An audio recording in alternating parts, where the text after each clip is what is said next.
Bismillahirrahmanirrahim. Assalamualaikum warahmatullahi wabarakatuh. Waalaikumsalam warahmatullahi wabarakatuh.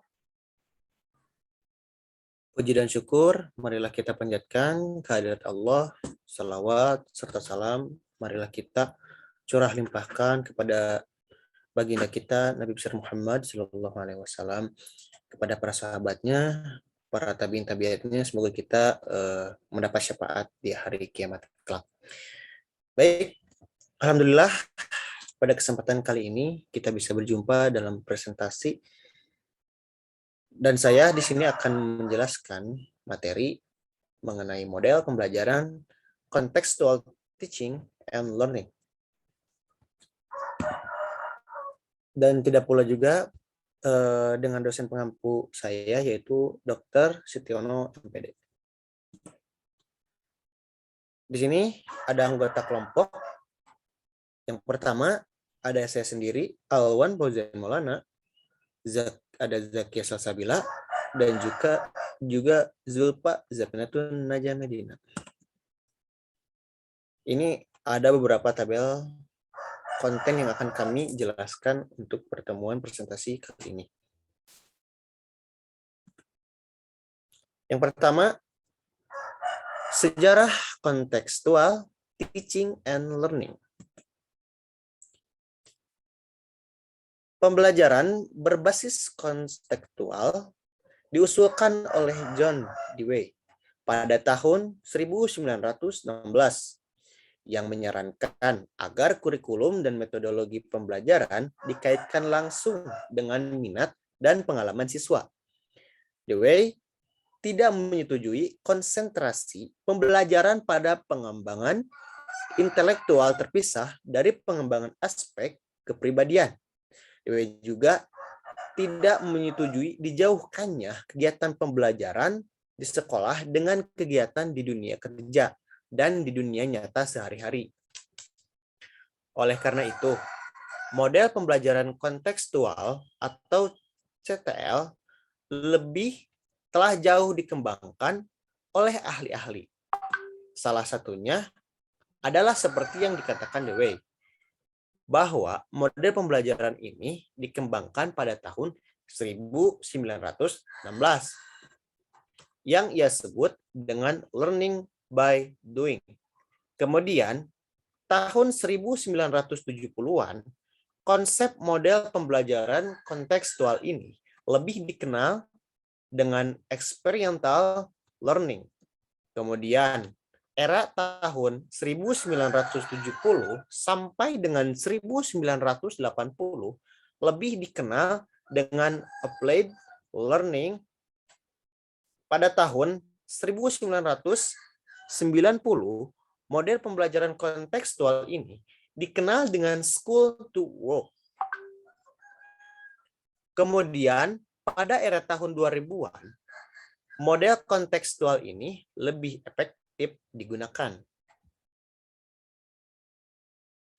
Berdasarkan hasil penelitian John Dewey pada tahun 1916 dapat disimpulkan bahwa siswa akan belajar dengan baik jika apa yang dipelajari terkait dengan apa yang telah diketahui dan dengan kegiatan yang atau peristiwa yang akan terjadi di sekelilingnya. Pembelajaran ini menekankan pada yang pertama, daya pikir yang tinggi. Kedua, transfer ilmu pengetahuan. Ketiga, mengumpulkan dan menganalisis data. Yang keempat, memecahkan masalah-masalah tertentu, baik secara individu maupun berkelompok. Dengan demikian, guru dituntut untuk menggunakan strategi pembelajaran kontekstual dan memberikan kegiatan yang bervariasi, sehingga dapat melayani perbedaan individual siswa, mengaktifkan siswa dan guru, mendorong berkembangnya kemampuan baru, menimbulkan jalinan kegiatan belajar di sekolah, responsif, serta rumah dan lingkungan masyarakat. Pada akhirnya, siswa memiliki motivasi tinggi untuk belajar. Filosofis model pembelajaran kontekstual. Pertama, filosofis pendidikan. berasumsi bahwa pendidik mempunyai peranan penting membantu siswa menemukan makna di dalam pendidikannya dengan mengaitkan apa yang mereka pelajari di kelas dengan bagaimana penerapan pengetahuan itu di dunia nyata. Strategi pedagogik CTL berisi teknik-teknik yang dapat membantu siswa menjadi lebih aktif dan reflektif terhadap pengalaman-pengalamannya.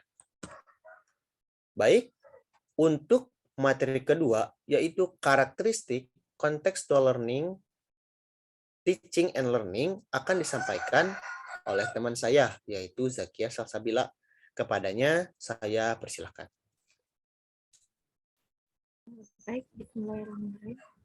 Untuk karakteristik kontekstual teaching and learning, yaitu menurut Johnson pada tahun 2002, ada 8 komponen utama dalam sistem pembelajaran kontekstual. Yang pertama yaitu ada melakukan hubungan yang bermakna. Yang kedua ada melakukan kegiatan-kegiatan yang signifikan. Yang ketiga belajar yang diatur sendiri atau self-regulated learning. Yang keempat bekerja sama atau kolaborasi. Yang kelima, berpikir kritis dan kreatif. Yang keenam, mengasuh dan memelihara pribadi siswa. Yang ketujuh, mencapai standar yang tinggi. Dan yang terakhir, yaitu menggunakan penelitian autentik. Next. Lalu ada kelebihan contextual teaching and learning. Next. Next. Untuk kelebihan kontekstual teaching and learning, yaitu yang pertama memberi kesempatan pada siswa untuk terus maju sesuai potensi yang dimiliki siswa. Lalu yang kedua ada siswa dapat berpikir kritis dan kreatif. Dan yang ketiga, siswa sadar tentang apa yang mereka pelajari. Lalu ada pemilihan informasi berdasarkan kebutuhan siswa tidak ditentukan oleh guru. Lalu pembelajaran jadi lebih menyenangkan, membantu siswa untuk bekerja lebih efektif, dan yang terakhir terbentuknya kerjasama yang baik antar individu maupun kelompok. Next.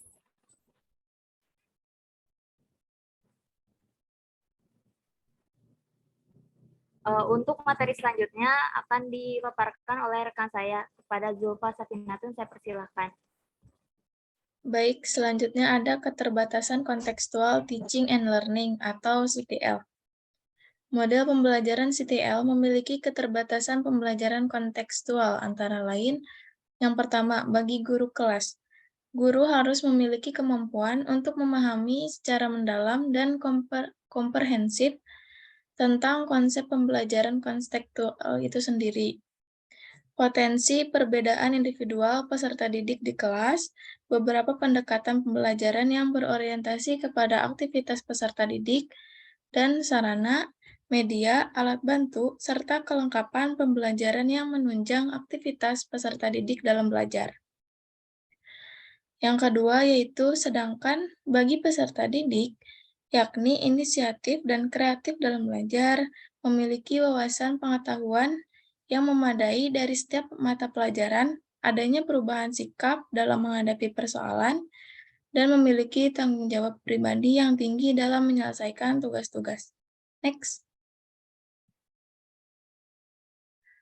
Selanjutnya ada kekurangan contextual teaching and learning. Pemilihan materi pembelajaran berdasarkan kemauan siswa, sedangkan kemampuan siswa berbeda-beda. Yang kedua, yaitu proses belajar mengajar membutuhkan waktu yang lebih lama. Yang ketiga, bisa menimbulkan rasa tidak percaya diri antar siswa, karena ada kemampuan siswa yang tinggi, tapi ada pula yang rendah. Yang keempat, siswa harus menyesuaikan dengan cepat pada mode pembelajaran ini. Yang terakhir, pengetahuan yang didapat siswa akan berbeda-beda. Next. Selanjutnya ada penerapan contextual teaching and learning. Next. Langkah-langkah dari pembelajaran CTL ini antara lain yang pertama, mengembangkan pemikiran bahwa anak akan belajar lebih bermakna dengan cara bekerja sendiri, menemukan sendiri, dan mengonstruksi sendiri pengetahuan dan keterampilan barunya. Yang kedua, melaksanakan sejauh mungkin kegiatan inquiry untuk semua topik. Yang ketiga, mengembangkan sifat ingin tahu siswa dengan bertanya. Yang keempat, menciptakan masyarakat belajar. Yang kelima, menghadirkan model sebagai contoh belajar. Yang keenam, melakukan refleksi di akhir pertemuan. Dan yang terakhir, melakukan penilaian yang sebenarnya dengan berbagai cara. Next. Kesimpulan. CTL atau Contextual Teaching and Learning merupakan suatu proses pendidikan yang bertujuan untuk memotivasi siswa dalam memahami makna materi pelajaran yang dipelajarinya dengan mengkaitkan materi tersebut dalam konteks kehidupan mereka sehari-hari sehingga siswa memiliki pengetahuan atau keterampilan yang secara fleksibel dapat diterapkan dari satu permasalahan ke permasalahan lainnya. Mungkin sekian yang dapat saya sampaikan, saya kembalikan kepada moderator.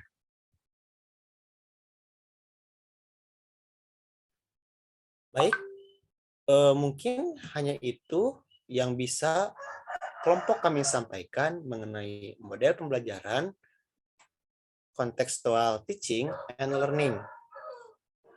Saya Awan sebagai moderator mengucapkan terima kasih kepada kalian yang sudah mau